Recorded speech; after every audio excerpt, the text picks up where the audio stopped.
Welcome back to Labor Laws lecture series, and we are in unit 5 now, and in this particular unit we will be discussing two acts. One is the Payment of Wages Act 1936 and second one is the Factories Act of 1948.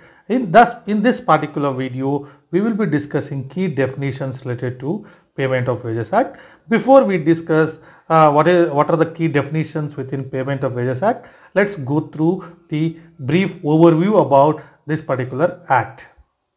This act came into force in 1936, and recent amendment done on this particular act is in 2017, and this is known as the Payment of Wages Amendment Act 2017. This act is applicable to all over India. And what are the objectives behind this particular act, right? This is the most important point. Okay, before 1936, okay, even now recent times also we can see this, where employer not deposits salary on time, right? Employer not deposits salary on time. Okay, and means it is a irregular payment, like this month if they pay on a 1st, next time they pay on a 7th, and the other next like they can pay on 15th. It is at their will and mercy they used to pay it. And apart from the delay or irregularity in a payment, employer used to make a payment in the what we call, right, employer used to make a unwarranted deductions. Okay, unwarranted deductions. What does it mean? See, from salary always employee deducts certain things, like which is a PF, income tax, which are statutory, or if some loans were given to employee.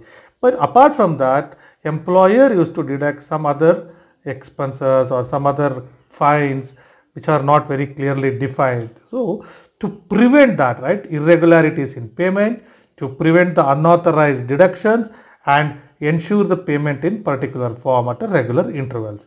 These are the three basic objectives which are set behind passing the Payment of Wages Act 1936. So the key sections, right, as usual we study key sections here. Section 2 deals with the definitions, and then section 3 to 6 talks about rules of payment of wages, and section 7 to 13 talks about deduction from wages. And section 14 to 20 deals with the governance part of the act. I think this is not part of your syllabus, so we will be discussing only section 2 to section 13 in this particular video. Okay, so applicability of this act.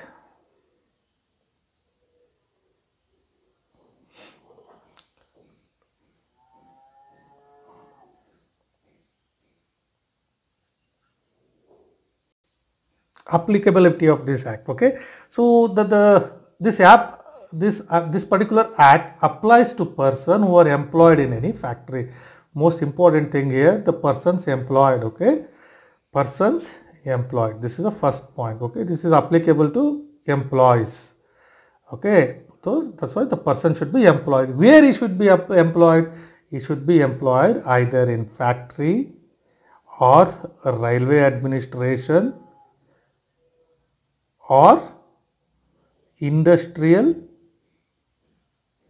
and other establishments. Okay. Okay. So the person who is employed, who have employed in factory, railway administration, industrial or other establishments. So if any person is employed in these three areas, then this act is applicable to them. Apart from these three, right, whatever we are saying, the state government can extend this particular act to any business houses or shops. Okay, they can extend it to shop. State government can review the situation and extend this act to any business. Okay, even for small shops. We will see some cases against around this. So you are clear, guys? This is applicable to persons who are employed in factories, railway administration, industrial or other establishments, but state government can extend it to any other shops. But is it applicable to all the employees in this factory or railway administration? No. This is applicable only for the people whose salary is less than 24,000. If any person is drawing greater than 24,000, this act is not applicable. This act is applicable only if the wages of a person is not exceeds 24,000. Okay, this act not applicable to persons whose wage exceeds 24,000. This amount was brought in during August 2017 amendment. I hope you guys are clear. This act is applicable to persons employed in factory, railway administration and industrial labor, but state government can extend it to any business houses, but this is not applicable to the persons whose wage is more than 24,000.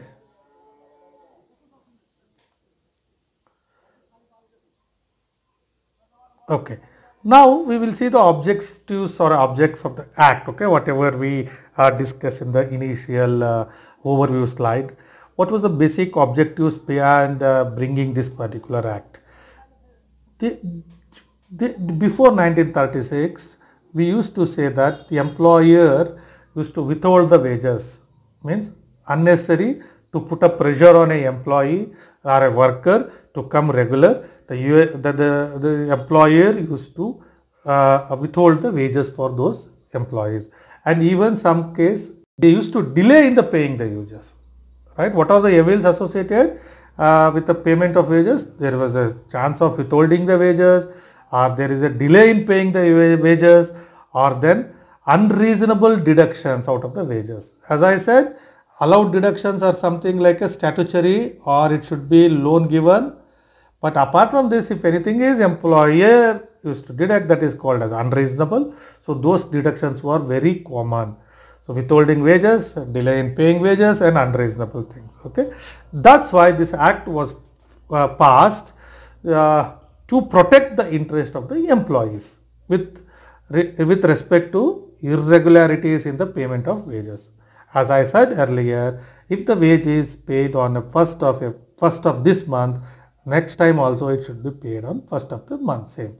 Otherwise, if it is paying every time it is on a 7th, then it can be on a 7th. Okay, but the law says if the wage period is from 1st to 30th, within 10 days or within 7 days, within 7 or 10 days, the wages should be paid out. Okay, if your month is ending on 30th, then the wage should be paid 7th or 10th of every month. 7th is for particular kind of industries and 10th is for particular kinds of industries. So there should not be any irregularities in the case of making the payment of wages. And then deductions. It is most important part of the Payment of Wages Act. Okay, employers should not deduct anything other than deductions mentioned in section 7(2) of this act. Okay, anything. Okay, this section talks about deductions. Section 7 subsection 2 of the Indian Payment of Wages Act 1936 states a list of deductions which are allowed where employer can deduct it from an employee's salary.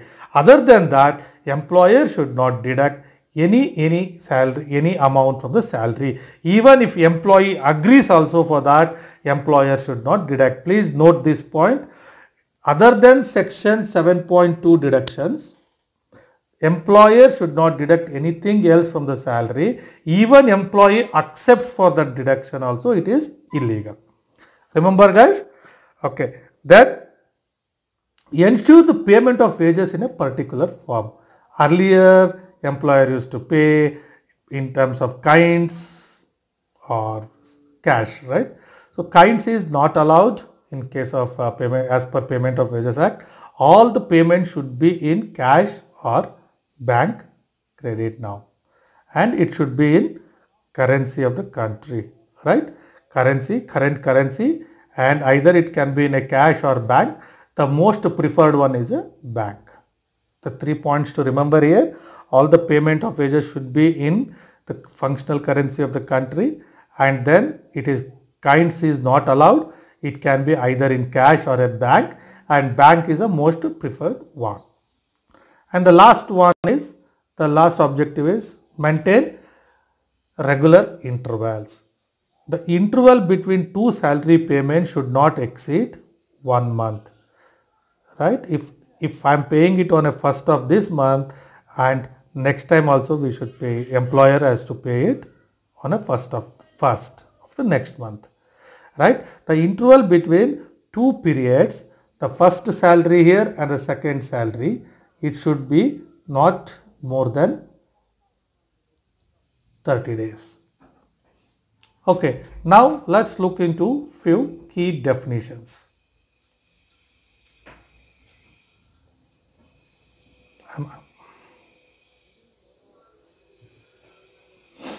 Okay, here we have to discuss key definition. When we saw the first in the previous slides we discussed, this act is applicable to persons who are employed, right? What does employed person means? What does employed person means? Section 2(1)(a) deals with that. It defines employed person includes the legal representative of a deceased person. So we know employed person means is an employee or a worker who works for remuneration, right? The person who works for remuneration is called employed person.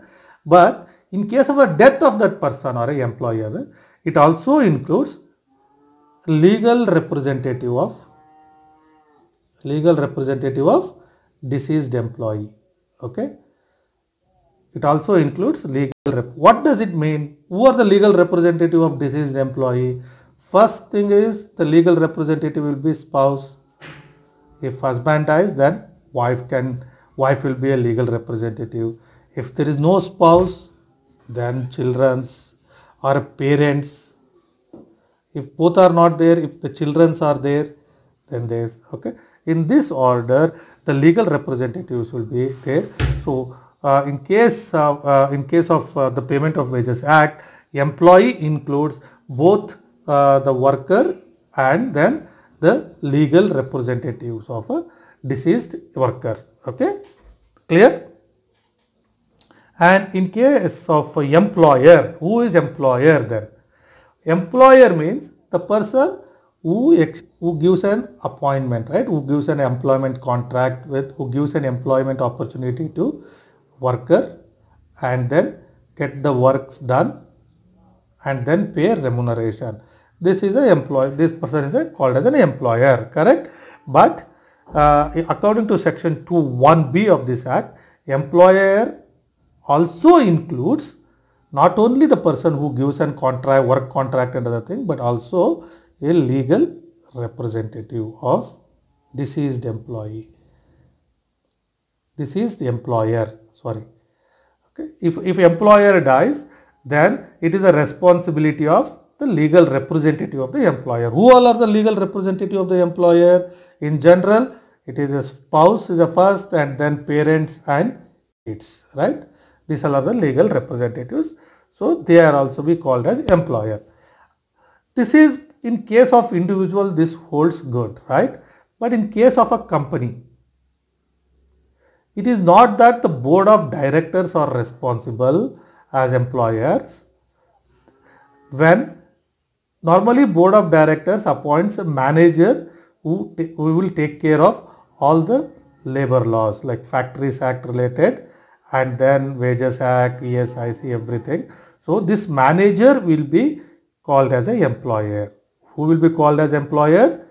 In the case of a company, the manager who is responsible to handle the Factories Act and other related labor laws will be considered as an employer and not the board of directors. This was held in the case of Superintendent and Remuneration of Legal Affairs versus B.C. Shah. Okay, board of directors cannot be said as an employer when manager is there, provided if manager retires or there is after retirement there is no manager is appointed. If manager is moved out of the company, then yes, the board of directors will be considered as employer. Okay, 2 points in the employer case. One is employer also includes the legal representatives, but in case of corporate, the manager who is appointed, who got appointed as as a responsible person for the Factories Act and the labor relations, that person will be considered as employer. If the manager retires or if he leaves from the service, then if the new manager is not appointed, then the board of directors will be called as employer. And the last another definition which we want to discuss here is a factory. Factory is a very simple definition, but we used in every labor laws. Every labor laws borrows the definition of factory from a Factories Act of 1948. Okay, while discussing the Factories Act of 1948, we will discuss in detail about factory, but for the sake of understanding here, in simple, Factories Act says factory means it is a manufacturing place. If it is with the aid of power, then employees must be minimum 10. If there is 8 members and they are using a power, then it will not be called as manufacturing. Sorry, it will not be called as factory. So with the aid of power, 10 employees in a year, and without the aid of power, the minimum employees should be 20. There should be some conversion process, manufacturing process, but if it is with the aid of power, then minimum 10 employees should be, or 10 workers should be there. Without the aid of the power, then there should be minimum 20 workers in a year. Okay, this is in brief about factory. We discuss about factory in detail in Factories Act of 1948. Okay, guys, I hope you are clear with 3 definitions what we discussed here: employed person, employer, and Factories Act. For employer, this is the one case study which is important for you guys. Okay, let's move to a other definition. Okay, we are here to discuss industrial and other establishments now. What is the definition of industrial and other establishment? So we in the initial slides we discussed that this act is applicable to the persons who are employed in factory, railway administration, and industry and other establishments, right? We discussed about factory, railway administration is Indian Railways. So now comes the third point of that applicability: industrial and other establishments, section 2, subsection 2. Okay, to whom all it is, like who all comes under industrial and other establishments? The first is transport. Okay, any person who is carrying out a transportation business, so that will fall under industry. What are the parts of transport? One is a road transport, right? Tramway services or a motor transport which are engaged in carrying a passenger or a good, who is carrying a people or goods, but it is a road transport, correct. And the second one is air transport, and the two things we are seeing, third and fourth, which is a water transport: dock, raft, jetty, inland vessel which is mechanically propelled. All these are related to water transport. So anyone who is engaging in a transport business will be called as industrial and other establishment. Clear, girls? Clear, guys? Okay. And now mining, quarries and oil fields. Mining, you know that iron ore, extracting anything from a land, right? That is mining. Iron ore, manganese, gold, etc. And then quarries, extracting stones from a land. So then that is also a part of industrial and other establishment. And then oil fields. So all these things, any natural resource processing is also called as industrial and other establishments. And then plantation.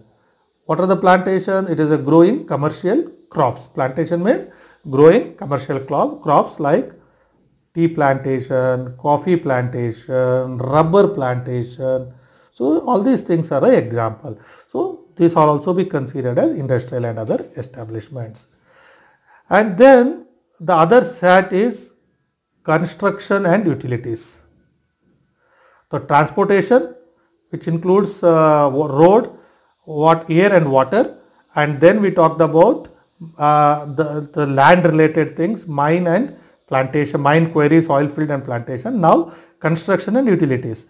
Any kind of construction, building roads, or bridges, canals, etc. That will be fall under this. And then the distribution of power and the supply of water, all these things will be falling under industrial and other establishments.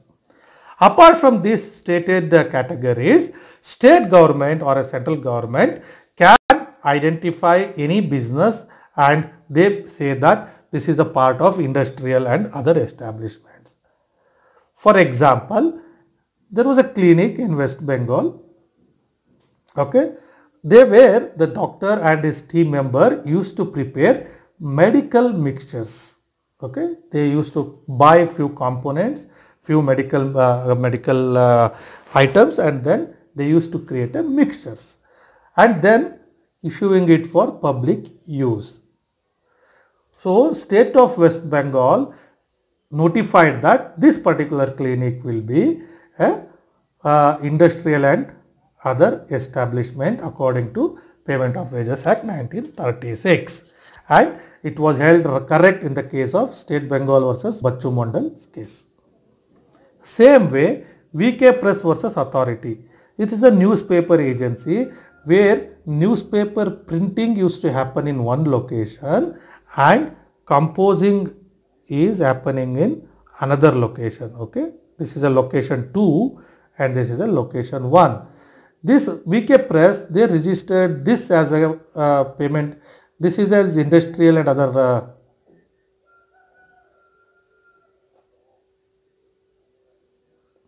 this particular thing as industrial and other legal for a labor law purposes, but this was not. But the government or a state government said that this composing location is also a part of industrial establishment. Okay, so this is this is about industrial and other establishments definition. Okay, lengthy definition, you can refer a Bayer Act for that. I have simplified and I have mentioned here a few things here. Transportation, which includes road, water and air, and then we have earth related mining quarries and oil fields, and then plantation and construction and utility services. These all are part of industrial and other establishment. Two important case laws, State of West Bengal versus Bachu Mondal and then VK Press versus Authority. The last definition which we will be discussing in this particular act, okay, there are many others, but the last key definition which we are discussing is wages. What is wages? Lengthier definition. It is a very, very detailed definition and it is as same as, it is similar to what is given in Employee State Insurance Corporation. What is wages? But let us look into in this particular definition in detail. This particular, before we go into this lengthier definition, I will say that this particular definition is having three components. Component 1 is a definition itself, what is wages, and the second component is what all are the things included in wages, inclusions, and then what all are excluded in the wages.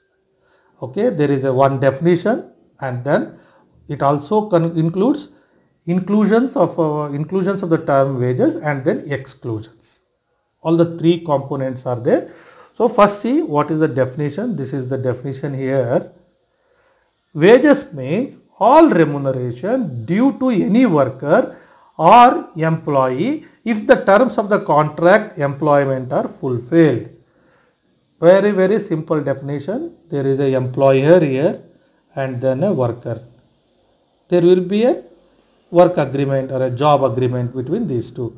If Mr. X worker performs the particular job, then he has to give a task. He has to perform the task. When employer says he is perform a task, then employer will pay a remuneration. This remuneration is called as wages. So when employer pays remuneration, because the employer pays remuneration only when worker complete the task as per agreement. So any amount due to a worker as per the terms of the contract of employment are fulfilled. Okay, so that's a wages. But what all that it includes, like normally basic salary employer pays, or what all the components. So let us see that. Okay, it includes, it is not only a basic salary. Okay, it is not only a basic salary. Wages also includes anything agreed as a settlement between parties. If there may be some conflicts and they both employer and employee agree for some other additional remuneration, or by the order of the court. If order of the court also says that extra amount should be payable, so that will be considered as wages. Apart from the normal salary employee gets or a worker gets, if he is getting some allowances for a overtime. Overtime means working beyond the normal working schedule, okay, or working on a holidays, or working on any leave period. In all these cases, whatever additional remuneration employee gets, that will also be called as wages. So basic salary we added any other settlements from a court plus OT, holiday salaries, etc. Right? And then bonus, any bonus payable. See, bonus, it can be part of the employment agreement. The bonus can be a part of employment agreement, or there might be a separate agreement, or the statutory law says that the employer has to pay the bonus of certain percentage of the production. See, the Bonus Act of 1965 says that.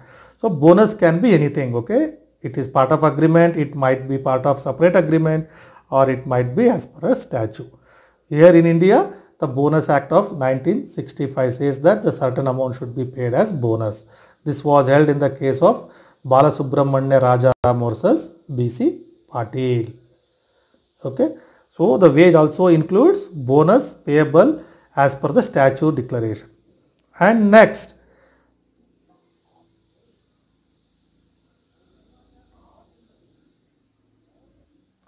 any other amount, okay, at the time of termination, any other amount other than gratuity, any other amount at the time of termination, whatever the other benefits employee gets at the time of termination other than gratuity, that should be considered as wages.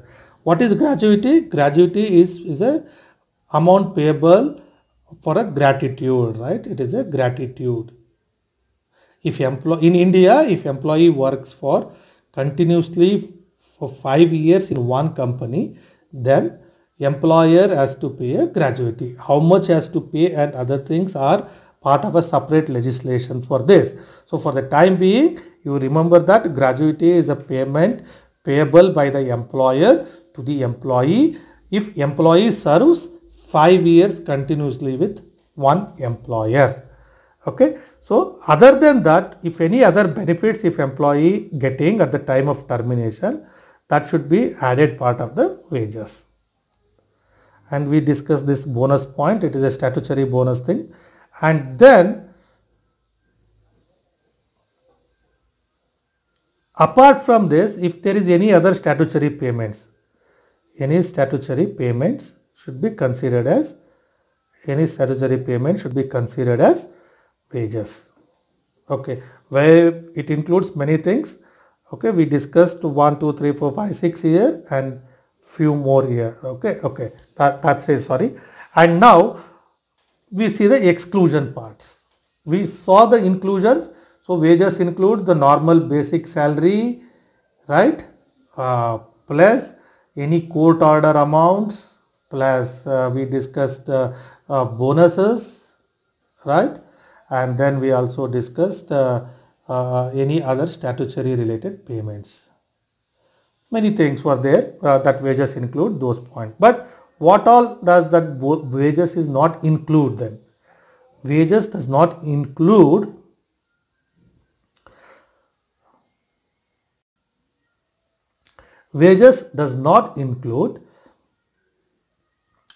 any other bonuses other than discussed above. We discussed bonuses can be part of agreement, or it may be a separate agreement, or from a statutory. Apart from that, If there are some other bonuses which employer voluntarily declares it, then that will not be considered as wages. Okay, this was held in the case of Survey Textiles versus A. Lakshman Rao. Here, the Survey Textiles declared a bonus based on the profits. Okay, and it was not mentioned in agreement, either it was an agreement nor a separate agreement, or it is not as per statute. So in that case, this will not be a part of wages. Okay, if employer is giving some house accommodation, or if he is supplying a light, water, medical assistance, etc., those will not be considered as wages. As a statutory needs, employer has to make a payment of 12% of wages to a PF, right? This will also is not part of wages. Okay, 12% of the basic which employer makes to a PF payment as per a statutory law, that will not be considered as wages here. And any traveling allowances or travel concessions. If employer is giving some travel allowances for the purpose of office work or some travel concessions, that will not be considered as wages. And some special funds, right, which is given to employee to meet some defray some special expenses. What does it mean? If employee come across some unplanned expenses like medical expenses, or employee faces some required some expenses for their kids education, and employer considers that on morality ground and gives some extra amount, that will not be considered as part of wages. And we discussed this already. Any gratuity payable to employees,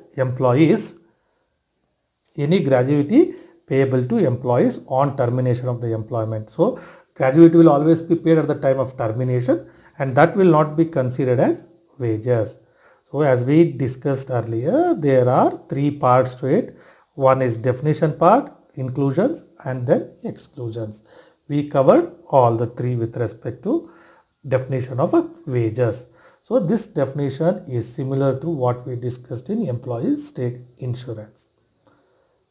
Okay guys, that's it on the introduction part, and we will discuss in the next video what are the key deductions which are applicable to an employee. Okay, thank you very much. Thank you for your patience, and I request you to please subscribe this channel and also share with your friends.